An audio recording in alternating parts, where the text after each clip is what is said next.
With Donald Trump threatening a military intervention, there's never been a more critical time to campaign for a democratic way forward in Venezuela. Following Donald Trump's Venezuela comments over the weekend, he said he would not rule out a military option. The crisis desperately requires a peaceful solution.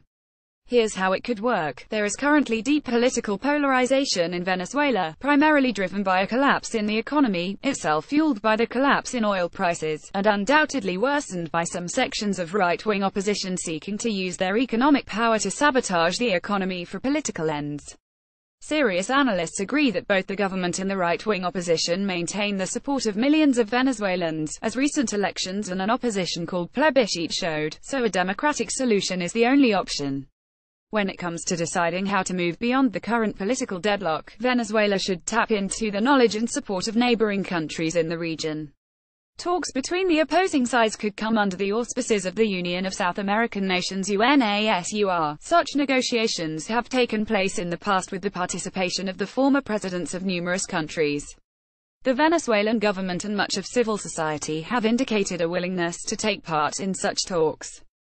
Dialogue has to be based on all forces renouncing violence as a way to achieve political ends, and the rights of the Venezuelan people being guaranteed.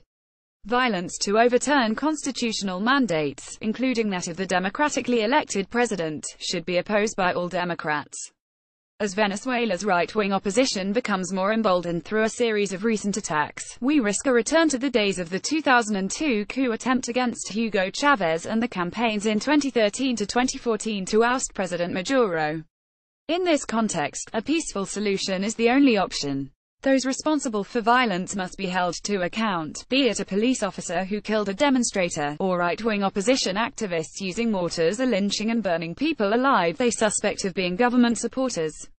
Rightly, arrests and prosecutions are taking place in Venezuela against security forces personnel who have committed human rights abuses. Governments internationally, including Britain and the EU, should do all they can to facilitate and support such a dialogue process and help peacefully resolve the country's difficulties, constructively engaging with Venezuela. Instead of such an approach, the Trump administration is introducing unilateral U.S. sanctions and threats of military force against Venezuela. These will not facilitate dialogue, but exacerbate the country's difficulties and divisions. In light of the U.S.'s history of intervention in Latin America, including backing the 2002 military coup against Hugo Chavez, it is hardly surprising that polling suggests the majority of both opposition and government supporters in Venezuela oppose the U.S. widening economic sanctions. However, this is not the position of the whole international community.